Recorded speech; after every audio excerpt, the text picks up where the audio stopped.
Selamat pagi semuanya, selamat sore di Indonesia. Selamat hari kelahiran Pancasila.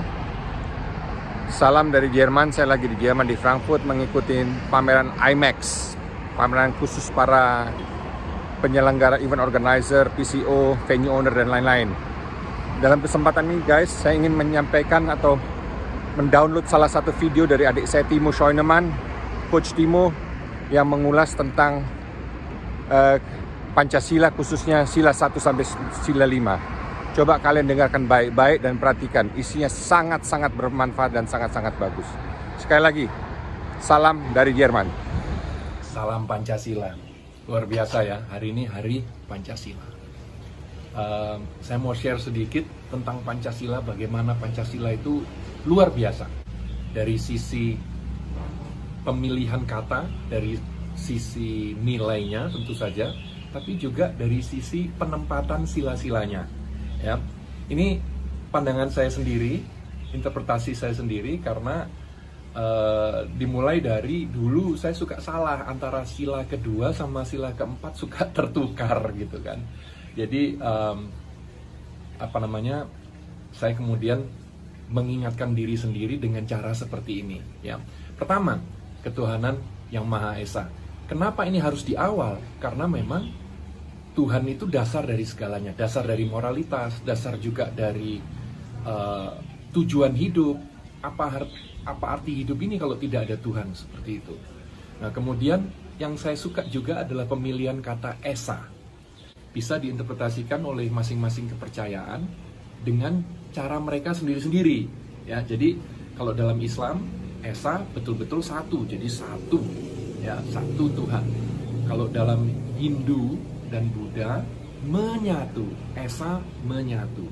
Kalau dalam kekristenan, Esa diartikan kesatuan. Jadi betul-betul pas ya untuk semua kepercayaan yang ada di Indonesia. Luar biasa. Kemudian kemanusiaan yang adil dan beradab. Kenapa harus di sila kedua? Jadi dari Tuhan langsung berbicara tentang manusianya. Manusianya kalau mau adil dan beradab harus dekat sama Tuhan. Makanya sila kedua harus berada dekat dengan sila pertama. Kemudian baru kita berbicara kalau manusianya sudah adil dan beradab, ya, karena dekat dengan Tuhan. Kalau tidak adil dan tidak beradab berarti nggak dekat dengan Tuhan dong. Kalau misalnya dekat dengan Tuhan, merasa dekat dengan Tuhan tapi tidak adil dan beradab, waduh, ada yang salah ini, gitu kan. Nah, kalau sudah adil dan beradab, kita bisa berbicara tentang nomor 3, persatuan Indonesia. Karena kalau tidak adil, tidak beradab, waduh, sulit menyatukan, gitu kan, kepentingan masing-masing agama, masing-masing suku dan pulau-pulau yang begitu luar biasa banyak di Indonesia. Oke, kenapa persatuan Indonesia ada di tengah? Ya, betul-betul nomor 3 kan, 2 di kiri, 2 di kanan, gitu kan. Karena menyatukan, persatuan Indonesia bukan hanya menyatukan Pancasila, ya, berada di tengah, gitu ya, cocok. Tapi kalau tidak ada persatuan Indonesia, ya tidak ada Indonesia, gitu kan. Jadi menurut saya luar biasa bahwa persatuan Indonesia itu ada di tengah. Dari situlah kita masuk ke sila keempat tentang demokrasi ala Indonesia. Kerakyatan yang dipimpin oleh hikmat kebijaksanaan dalam permusyawaratan perwakilan. Jadi dengan kata lain, demokrasi ala Indonesia yang tidak menyampingkan nilai-nilai leluhur kita, gitu. Karena kalau kita lihat leluhur Indonesia, mereka welcome pada semua bangsa. Silakan, monggo datang. Tapi jangan sampai mengganggu. Jadi yang ada di Indonesia itu sebenarnya bukan WNI, WNA, bukan suku A, suku B, suku C, bukan agama A, B, C, D, bukan etnis ini, etnis itu, bukan. Hanya ada 2 sebenarnya. Orang-orang yang membantu Indonesia membangun, atau orang-orang yang merusak Indonesia, mengganggu Indonesia. Hanya ada 2 macam orang di Indonesia. Dari situ kita masuk ke sila kelima, keadilan sosial bagi seluruh rakyat Indonesia. Kenapa ditaruh di posisi kelima? Karena ini adalah tujuan dari berbangsa dan bertanah air, supaya kita semua merasakan keadilan sosial yang merata untuk kita semua. Itu adalah tujuan daripada adanya Indonesia.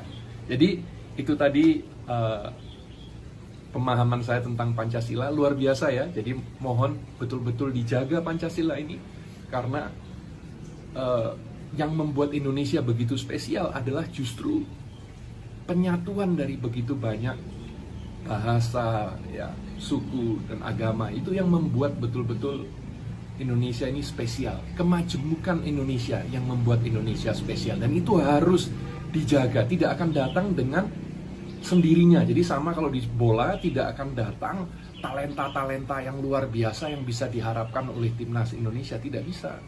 Kita hanya mengharapkan, harus dibangun, harus dididik, ya, harus dilakukan gitu sesuatu untuk mendapatkan itu. Jadi sama dengan teknologi. Kalau Elon Musk mengatakan teknologi itu tidak datang dengan sendirinya, harus dipush.